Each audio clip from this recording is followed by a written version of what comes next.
Saudara, hari ini kita akan bersama-sama memikirkan sebuah tema, itu doa yang membungkam ketakutan. Mari kita akan baca terlebih dahulu ayatnya, saudara. Saya tidak akan baca seluruh pasal, tetapi saya akan membacakan yaitu di dalam Mazmur 34, di ayat yang pertama sampai dengan ayat yang kelima saja. Saya akan bacakan, silahkan untuk memperhatikan. Dari Daud pada waktu ia pura-pura tidak waras pikirannya di depan Abimelekh, sehingga ia diusir lalu pergi. Aku hendak memuji Tuhan pada segala waktu. Puji-pujian kepadanya tetap di dalam mulutku. Karena Tuhan jiwaku mermegah. Biarlah orang-orang yang rendah hati mendengarnya dan bersuka cita. Muliakanlah Tuhan bersama-sama dengan aku. Marilah kita bersama-sama memasyurkan namanya. Bersama-sama ayat 5 dan 8 kita bacakan. 1, 2, 3. Hendak mencari Tuhan. Lalu ia menjawab aku dan melepaskan aku dari segala kegentaran. Ayat 8. Sekeliling orang-orang yang takut akan dia. Lalu meluputkan mereka. Pembacaan Alkitab sampai di sini. Berbahagialah mereka yang mendengar, memelihara, dan melakukannya. Haleluya. Saudara dan saudari yang dikasihi oleh Kristus, di dalam perjalanan hidup kita, kita tentu menyadari bahwa dalam hidup ini, dari kita yang kecil sampai yang besar, sampai yang sudah tua sekalipun, apapun posisinya, apapun kedudukannya, apapun juga levelnya, saudara, kita pernah tentunya merasakan rasa takut.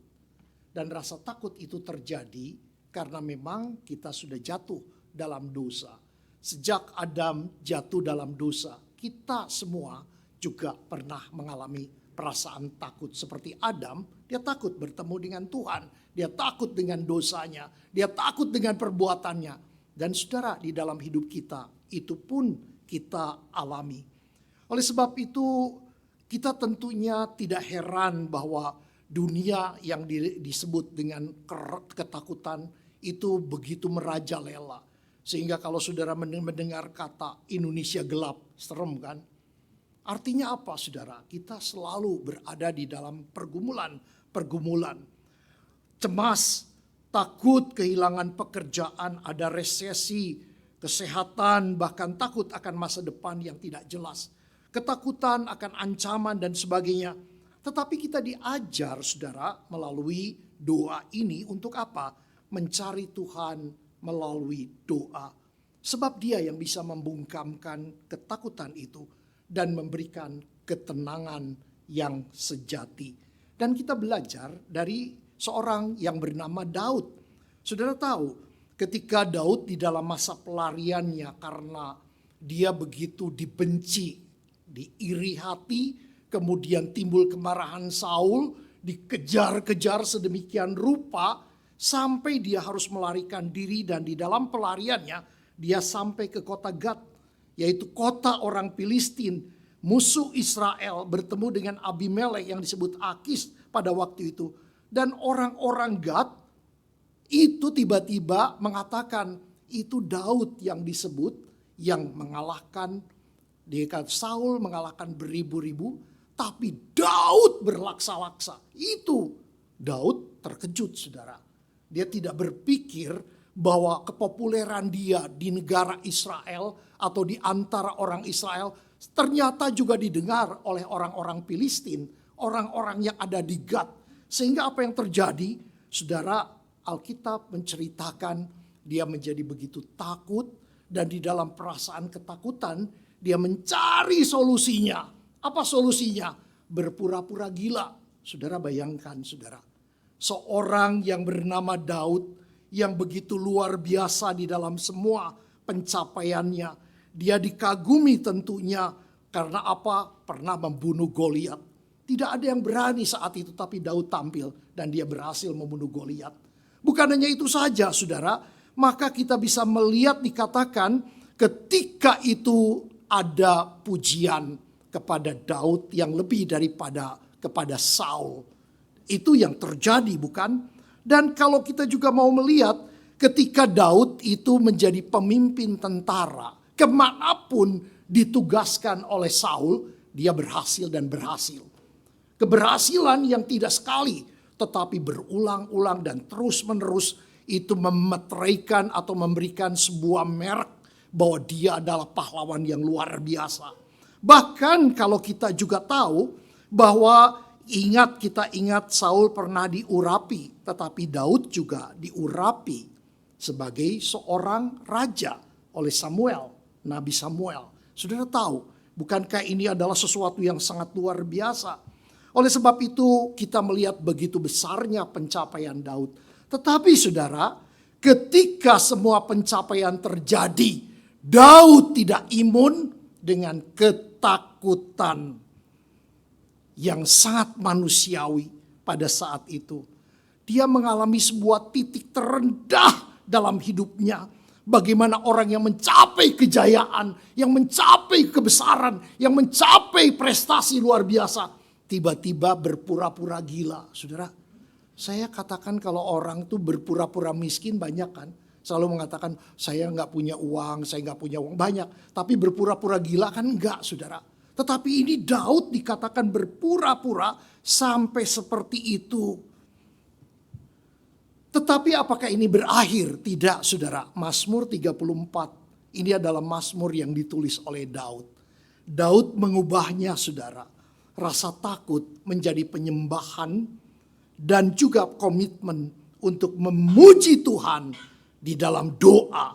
Kemenangan dari rasa takut, keyakinan akan perlindungan Allah. Oleh sebab itu mari kita coba bersama-sama memikirkan, saudara. Doa membawa kita pada pujian bagi Allah. Saudara, ini adalah dikatakan dalam Mazmur ini, aku hendak memuji Tuhan pada segala waktu. Puji-pujian kepadanya tetap di dalam mulutku. Saudara, ini yang diucapkan ya bukan? Doa itu menghasilkan sukacita, saudara. Doa menghasilkan sukacita dan mendorong pujian di dalam kehidupan kita. Oleh sebab itu kalau kita bersama-sama bisa melihat, saudara, pujian itu bisa menjadi sebuah gaya hidup. Kita di dalam perjalanan hidup kita harus menjadikan bahwa kita memuji itu menjadi sebuah gaya hidup, bukan situasional.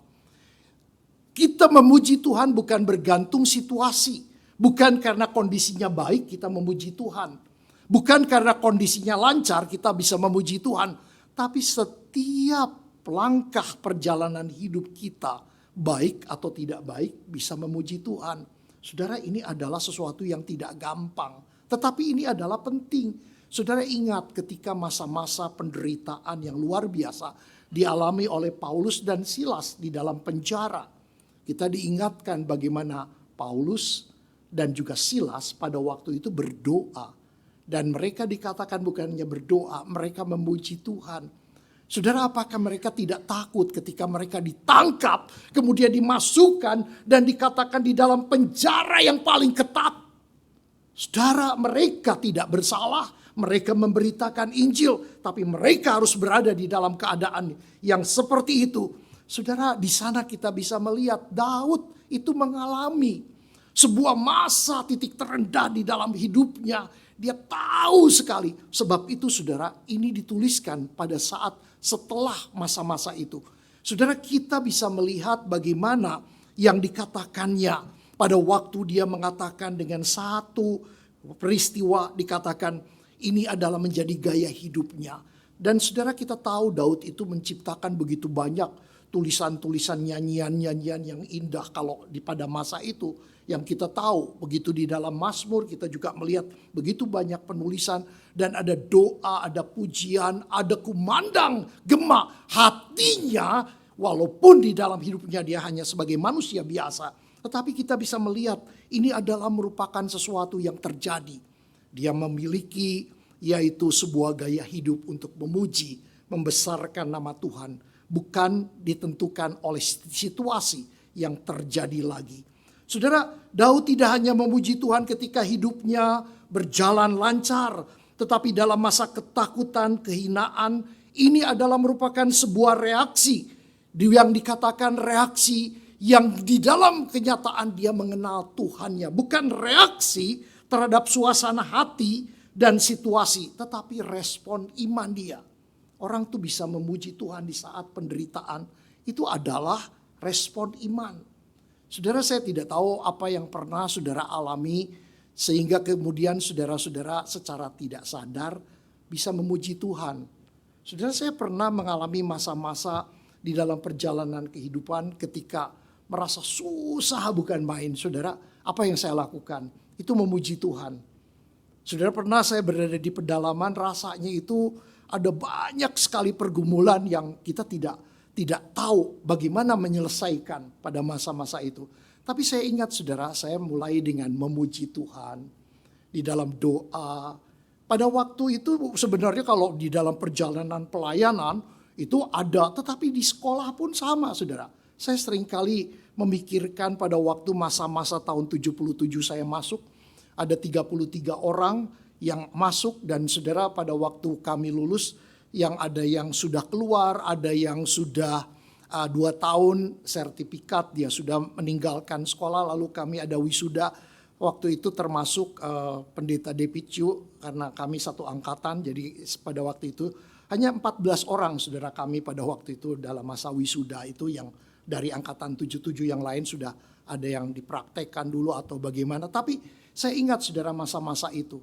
Dan selama perjalanan itu saya mengingat bagaimana waktu di kampus itu doa dan pujian itu menolong sekali. Saya ingat saudara ada dosen yang kalau saya tidak tahu zaman Pak Daniel, tapi ada satu dosen yang kalau dia memberikan ujian itu harus sama dengan bukunya. Kalau dia ngomong dicatat itu harus titik komanya itu harus plus. Bingung gak saudara-saudara kita ini dipaksa seperti itu? Mestinya kan pengertian saja. Enggak saudara, dia ingin betul-betul kita itu seperti rambutan Aceh melotok begitu ya. Jadi betul-betul begitu. Jadi pada waktu itu saya merasakan aduh berat bener begitu. Tapi saudara, ketika saat-saat saya merasa lemah, saya ingat sekali saya banyak berdoa dan memuji Tuhan. Selesai berdoa, lalu saya katakan saya kuat lagi. Dan saya kemudian berjuang lagi. Dan itu selalu saya ingat bagaimana di dalam hal ini pujian sebagai gaya hidup. Bukan situasional. Tidak terasa saudara tahun 77 dan sekarang sudah tahun 2025. Sekian puluh tahun yang lampau. Dan saya melihat bagaimana Tuhan itu sungguh-sungguh memberikan pertolongan, kekuatan. Ketika kita berdoa itu mengusir ketakutan. Saya katakan proses saudara di dalam perjalanan hidup saudara dan saya itu banyak sekali. Tetapi ingatlah, pujian menjadi gaya hidup, bukan yang secara situasional. Saudara, juga dikatakan pujian mulut itu sebagai ekspresi hati. Apa yang keluar dari mulut itu dari hati kita saudara. Orang itu akan keluar pancaran kata-kata, kalau hatinya baik, kata-katanya juga akan keluar kata-kata yang baik dan memberkati. Kalau kita penuh dengan kepahitan, kata-kata kita juga adalah kata yang toksin, kata-kata yang bitter, kata-kata yang seperti pare pahitnya. Itu bisa terjadi. Tapi kalau hati kita, saudara, dipenuhi dengan sukacita, kita selalu positif melihat orang lain dan berkata kepada orang lain, segala sesuatu itu seperti itu. Demikian kita, mulut kita ekspresikan dengan selalu mengatakan, tidak bertanya, Tuhan, mengapa engkau melakukan ini kepadaku? Tapi kita justru mengatakan terima kasih Tuhan, terima kasih, penuh dengan ucapan syukur. Saudara, saya dari tanggal 14 pada waktu GKY 80 tahun sudah dititipkan, biasa sudah jadi MC, ngomong cucu bukan master seremoni. Jadi cucu sudah langsung dikirimkan sama bapaknya. Jadi sebagai hamba Tuhan di GKY dia bilang, papi ini papi anak-anak dibawa ya, sudah bagi rapot, sudah apa. Oh, oke. Jadi saya bawa ke Kemayoran saudara. Jadi sampai hari ini saudara, saya banyak memberikan legacy. Artinya mengajar tentang doa. Setiap kali kami mau berangkat, kita stop dulu, kita akan mulai, ayo kita doa. Loh, Yeye selalu doa. Untuk perjalanan dekat juga jauh, saya bilang tidak peduli, sedikit, kecil, besar. Doa itu penting sekali. Membuat kita membungkam rasa takut apa yang akan terjadi. Kadang-kadang suka semu mengatakan begini, kok hati rasanya nggak enak. Saya bilang, jangan pakai perasaan, kita harus dengan iman. Kadang-kadang, apa yang akan terjadi? Saya tidak pernah menanggapi. Kalau semua mengatakan, kok rasanya nggak enak hati? Ya sudah, hati nggak enak. Yang paling penting hati bersuka cita. Sudah, jalan doa, selesai. Saudara, itu adalah yang kita harus ada, sebuah sukacita. Saya mengajar cucu-cucu ini senang sekali doa. Dan mereka saat-saat ini saya sedang push, saudara, artinya tuh memberikan sebuah disiplin. Tiap malam sejak dari tanggal 14 datang tuh baca Alkitab. Saya bilang, baca ya, nanti dalam 1 tahun kita bisa selesai kalau baca 4 pasal. 1 hari itu Amsal, baca Amsal. Mereka baca Amsal. Apa yang berkesan?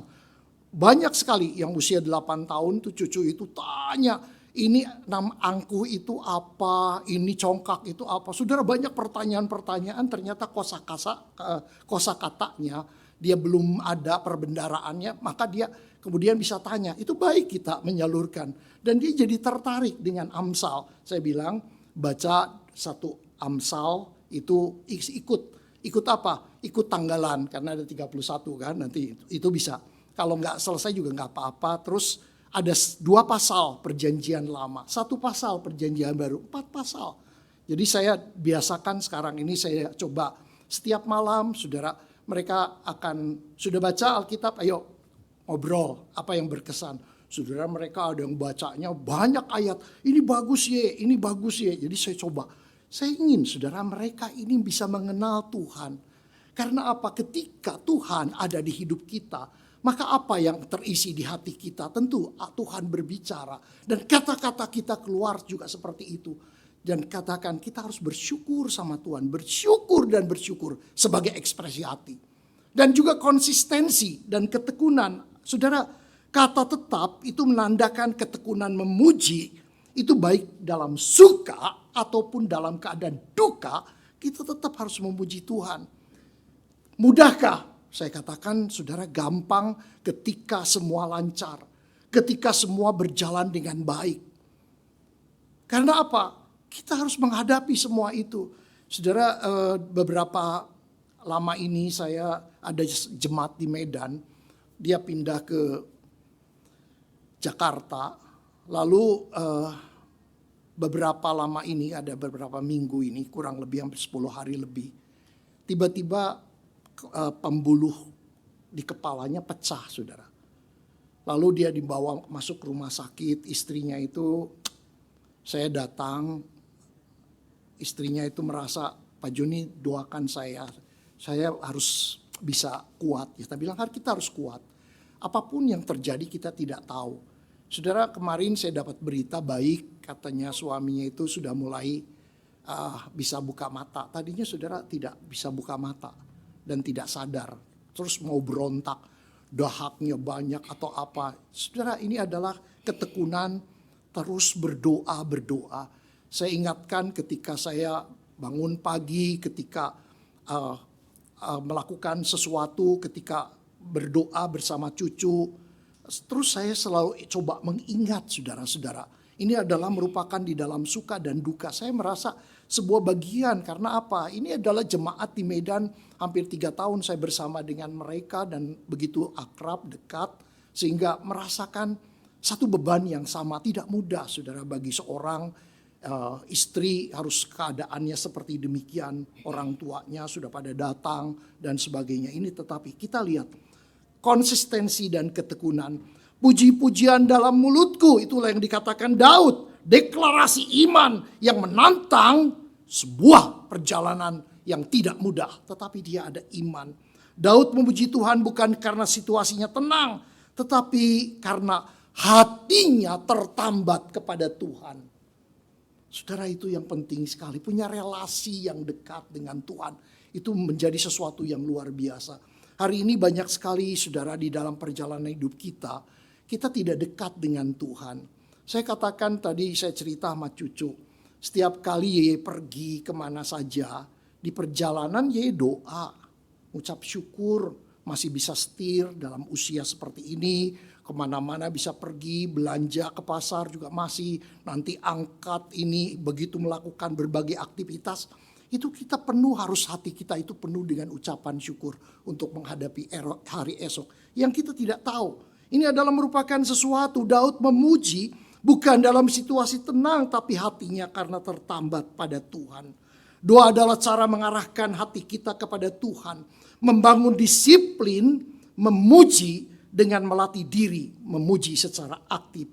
Setiap hari, bukan hanya saat ibadah, saat sendiri, saat bersama, ataupun bagaimana di dalam pergumulan kita terus menjalani dengan satu hati yang sungguh-sungguh.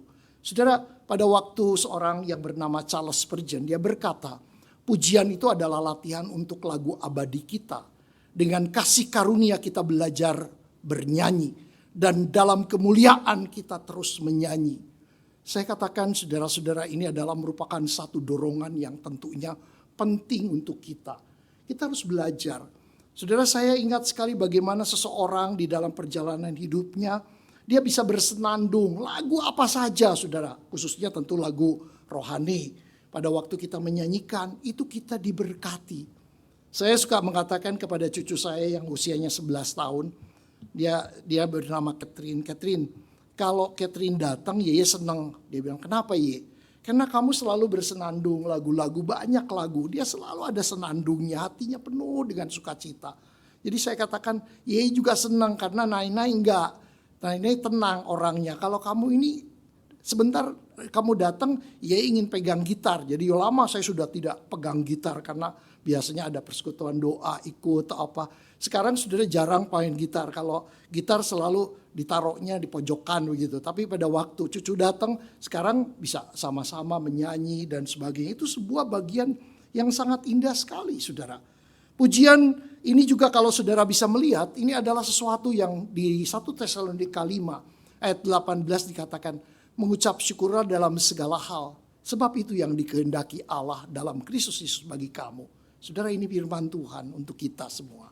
Habakuk mengatakan, sekalipun pohon ara tidak berbunga dan seterusnya, namun aku akan bersorak-sorak di dalam Tuhan, beria-ria di dalam Allah yang menyelamatkan aku. Saudara, bukankah ini indah sekali? Ibrani dikatakan ayat 13, pasal 13 ayat 15. Mari kita senantiasa mempersembahkan korban syukur kepada Allah, yaitu ucapan bibir yang bisa memuliakan namanya. Saudara, ini adalah hidup kita seharusnya sedemikian rupa yang seharusnya terjadi. Hal kedua, doa itu membawa pembebasan dari rasa takut. Saudara, seperti tadi dikatakan, aku mencari Tuhan dan Dia menjawab aku. Kalau kita bersama-sama kita bisa melihat dalam kehidupan Daud itu mengalami ada perasaan ketakutan. Daud itu takut akan kegagalan misi hidupnya ketika pengurapan Tuhan. Dia takut gagal. Bukankah Tuhan sudah mengatakan melalui Samuel, dia akan menggantikan Saul. Tapi dia mengalami keadaan begitu takut. Dia juga takut kehilangan identitas yang luar biasa. Sehingga di dalam perjalanan hidupnya kita tahu dia pahlawan Israel sampai berpura-pura gila. Dia juga takut di dalam kesendiriannya. Daud saat itu rasa keterasingan. Oleh karena apa? Di dalam perjalanan hidup daripada Daud, saat-saat itu dia mengalami keadaan yang tidak gampang. Tidak ada yang bisa bersama dengan dia. Semuanya keadaan itu dia begitu rasa sepi sekali. Oleh sebab itu Mazmur ini, Mazmur 34, bukan hanya menggambarkan puisi, tetapi sebuah kesaksian hidup. Ketika aku takut, aku memuji Tuhan dan Dia melepaskan aku. Pada waktu aku berdoa, Tuhan membungkam rasa takutku itu. Dia memberikan sebuah cetusan hati dari Daud, bukan hanya pernyataan teologis, tetapi pengalaman pribadi yang sangat emosional. Pengalaman dari titik hidup yang gelap, tetapi dari orang yang putus asa sedang dikejar dan dia diberikan sebuah anugerah kelepasan. Tuhan menjawab. Saudara, betapa pentingnya bukan Tuhan menjawab doa kita. Kadang-kadang dalam perjalanan hidup kita itu menunggu-nunggu. Tuhan tolong jawab, tolong jawab. Banyak pergumulan hidup kita. Hari-hari ini saudara, banyak sekali teman-teman kalau berbicara tentang, walaupun saya bukan gembala, tapi masih ngobrol-ngobrol dengan teman-teman, dan dia mengatakan, Pak Joni, zaman ini tidak gampang untuk bisa survive. Ya, memang tidak gampang. Penghasilan yang tidak lagi berjalan seperti biasa, kami harus lebih mengetatkan diri dan sebagainya. Tapi ada yang mengatakan, Tuhan tetap memberkati saya. Ada, saudara. Ada yang menurun tapi ada yang naik, saudara. Itu selalu terjadi. Masa-masa ini kita pun melihat keadaan yang sama. Tetapi lebih banyak orang yang mengatakan kita atau mereka sedang menghadapi masa-masa yang sangat-sangat tidak mudah. Oleh sebab itu kalau saudara dan saya bersama-sama melihat, Daud itu mengingat bahwa pada waktu dia mencari Tuhan, Tuhan menjawab.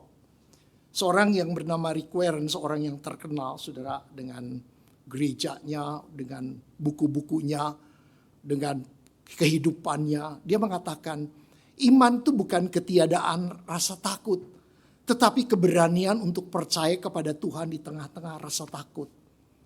Saya rasa ini adalah sebuah kata-kata yang sangat bermakna untuk kita.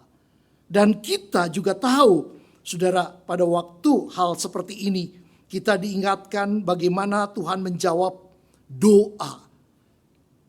Pada waktu kita menghadapi keadaan yang tidak mudah. Saya ingat saudara-saudara, Tuhan kita Yesus Kristus di Taman Getsemani bukankah mengalami hal yang sama. Rasa takut yang bukan main. Sehingga kalau saudara-saudara bisa menggambarkan perasaan ketakutan yang terjadi, dikatakan itu adalah saat-saat yang sangat-sangat tidak mudah untuk Tuhan kita Yesus Kristus. Dikatakan peluhnya bagaikan darah. Dan dikatakan dia berdoa 3 kali untuk pokok doa yang sama. Kalau boleh cawan ini lalu daripadaku. Tetapi kemudian dia selalu mengakhiri, tetapi bukan kehendakku tetapi kehendakmu yang terjadi. Saudara, saya rasa ini adalah sebuah pergumulan yang Tuhan Yesus tunjukkan. Supaya kita juga menyadari kita semua juga sama, saudara. Kita ini lemah. Siapa yang tidak takut? Apapun juga yang kita miliki. Kadang-kadang orang berpikir yang miskin, mungkin berpikir kalau saya kaya, saya akan bahagia. Nah tentu saudara, banyak orang yang kaya juga tetap takut. Ketakutannya bisa berbeda. Ada orang yang di dalam kehidupannya sudah punya semua. Sekarang saudara, dia sakit. Dia sudah tidak merasa tidak memiliki segala sesuatu lagi. Kita tahu ini rasa takut itu selalu ada. Dan Tuhan Yesus pada waktu di saat-saat dia merasa begitu takut, dia belajar memanggil Bapa Sorgawi itu. Dia berdoa dengan sungguh-sungguh. Dan kita bisa melihat sesuatu. Dia mengusir, dia membungkam ketakutan. Sehingga ketika mereka yang menangkapnya datang, Yesus yang berkata, siapa yang kamu cari? Dia maju dan dikatakan, mereka yang akan menangkapnya itu terdorong jatuh. Saudara, ini adalah sesuatu yang luar biasa. Doa itu membungkam ketakutan sedemikian rupa. Saudara, Yohanes pasal 14 ayat 27 berkata, damai sejahtera ku tinggalkan bagimu. Damai sejahtera ku berikan kepadamu. Dan apa yang kuberikan tidak sama seperti yang diberikan oleh dunia kepadamu. Jangan gelisah, jangan gentar hatimu, jangan takut. Saudara, itu adalah Tuhan yang berkata. Sebab itu walaupun hidup kita sesulit apapun, ingatlah saudara, bahwa Tuhan itu sudah memberikan damai sejahtera. Dia tinggalkan untuk engkau dan saya. Untuk kita bisa menghadapi masa depan, menghadapi hari esok, menghadapi apapun juga. Karena dia tidak pernah tinggalkan. Saudara, kalau saya juga boleh berkata, 69 tahun sudah Tuhan menyertai perjalanan hidup saya. Dia tidak pernah tinggalkan. Dia memberikan damai sejahtera. Sehingga di dalam perjalanan, kita tetap melihat bagaimana Tuhan memberikan damai sejahtera. Tadi Musa Daniel ngobrol dengan saya, Pak Joni bebas ya sekarang. Ya, tidak terikat di satu gereja karena teman-teman ada yang diperbantukan lagi, ada di satu GKY. Pak Joni freelance kemana-mana. Saya bilang betul, saya bahagia. Karena saya bisa melihat bagaimana Tuhan memimpin. Walaupun tidak punya jemaat, setiap kali datang ke satu jemaat saya merasa, saudara, sebuah kebahagiaan bisa melihat jemaat yang semua berjalan dengan baik. Itu menjadi sebuah sukacita. Jadi kalau saya melihat, saya sekarang ini kalau biasa setiap hari Senin itu kumpul dengan Laimuse. Laimuse itu ngajakin main bulu tangkis. Jadi kalau sama-sama main bulu tangkis, itu kita kadang-kadang selesai di dalam berolahraga atau sedang istirahat, ngobrol, sharing begitu ya. Nanti selesai, saudara, kami berdoa, mendoakan mereka yang datang itu berdoa sama-sama. Menjadi sebuah komunitas. Ada Pak Yohanes, Johari Yohanes, di sana ada beberapa hamba Tuhan, ada anggota majelis jemaat di Mangga Besar juga yang main. Jadi kami senang sekali punya komunitas. Jadi kita berdoa sama-sama, kita saling menguatkan. Ada sesuatu yang kita itu tidak hanya sekedar berolahraga, tapi kita juga bisa sharing, bisa berinteraksi dan juga saling menguatkan. Itu luar biasa. Ada sudah berapa minggu ini, sudah 3 minggu ini, salah satu anggota majelis GKI Mabes itu datang selalu bawa gitar. Jadi habis main kita nyanyi dulu. Jadi ada 1-2 lagu begitu ya. Terus kita doa tutup, siapa yang ingin didoakan, ada pergumulan apa, atau ada pelayanan di mana, hamba-hamba Tuhan. Jadi kita berdoa sama-sama. Sudah menjadi sebuah sukacita. Kadang-kadang kami makan bareng gitu. Ya beli sesuatu, ada yang bawa nasi kotak atau pesen nasi kotak, makan di sana bareng-bareng. Sudah kita jadi ada sesuatu. Dan saya katakan ini menjadi sesuatu di mana kita terus diingatkan Tuhan tidak pernah tinggalkan.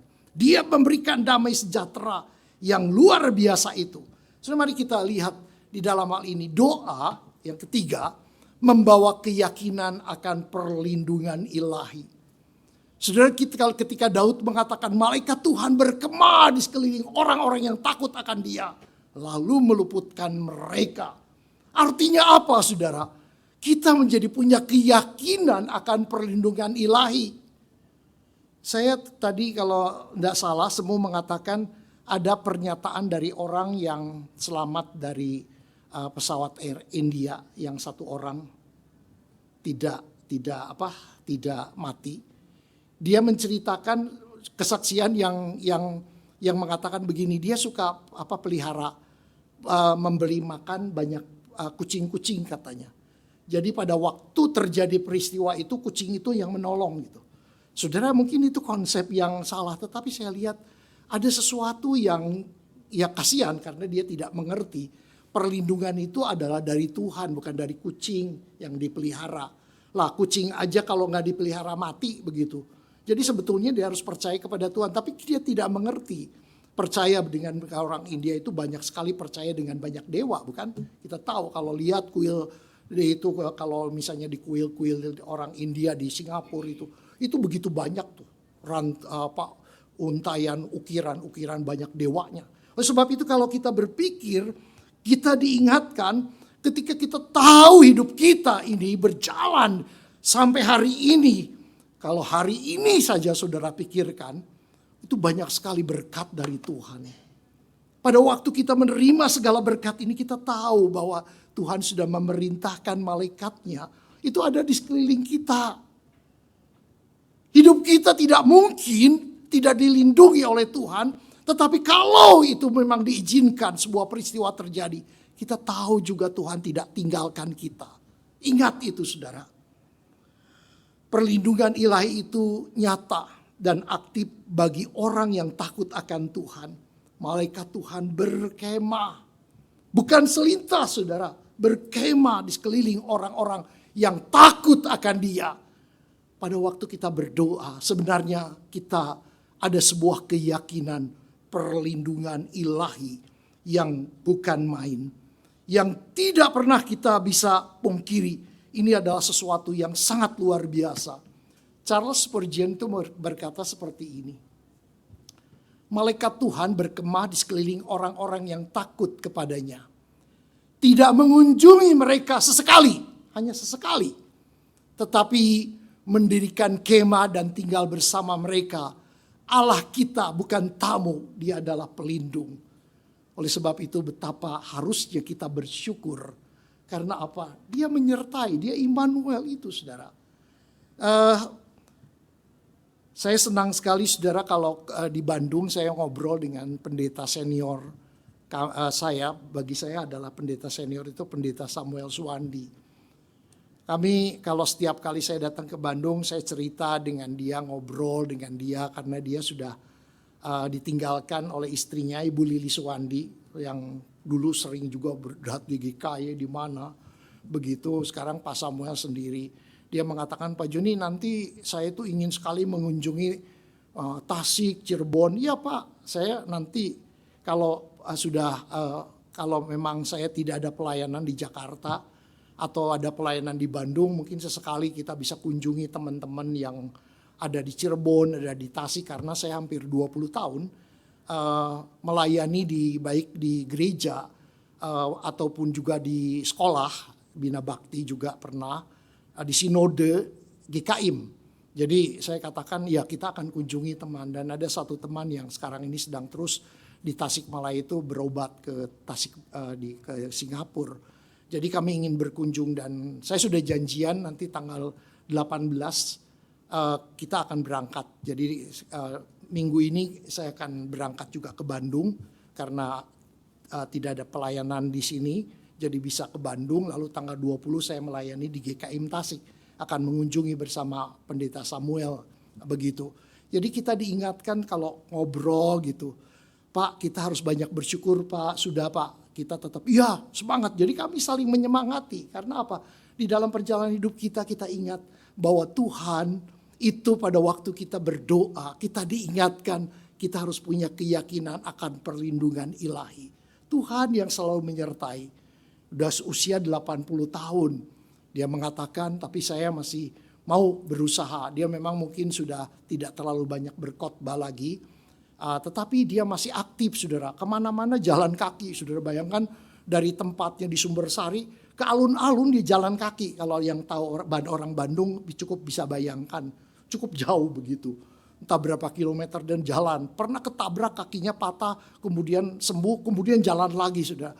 Saya bersyukur lihat Pak Samuel ini. Jadi seperti itu. Kita diingatkan bahwa ini adalah satu hal yang penting. Ingat akan perlindungan ilahi. Pak Predilai mengatakan gini, Pak Joni, saya usia sudah 70 tahun. Saya berharap usia nanti 80 tahun saya masih main bulu tangkis. Saudara punya pengharapan.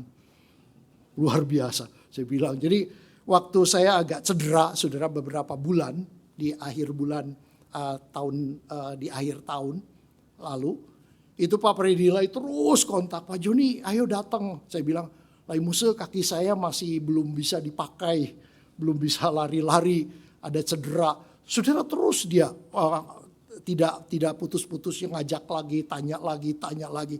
Dia kemudian begitu saya sudah bisa main lagi, dia senang sekali.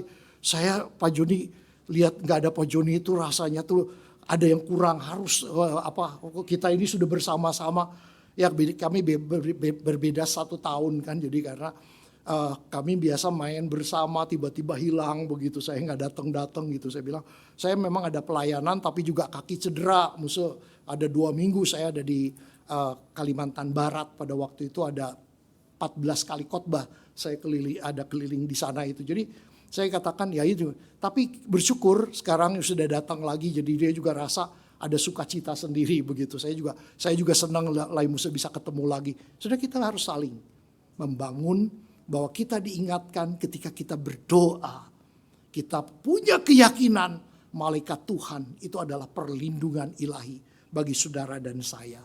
Sebab itu ingatlah saudara, apa yang akan kita katakan tentang semua itu, Roma 8:31. Jika Allah di pihak kita, siapa yang akan melawan kita?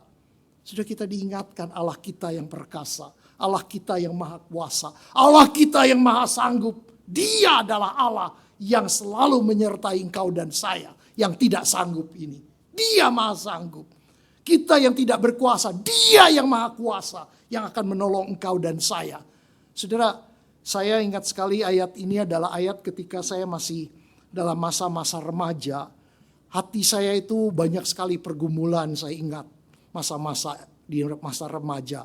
Ada banyak pergumulan. Saya dapat satu ayat ini dan selalu mengingat.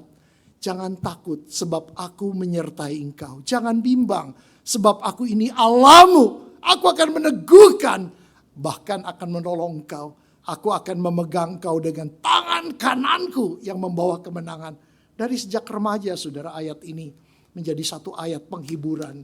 Di dalam segala situasi, di dalam setiap kondisi, di dalam segala apapun juga yang menjadi perjalanan hidupku, Dia adalah memegang tangan dengan tangan kananku yang membawa kemenangan. Itulah yang selalu saya ingat, perlindungan ilahi. Kita berdoa.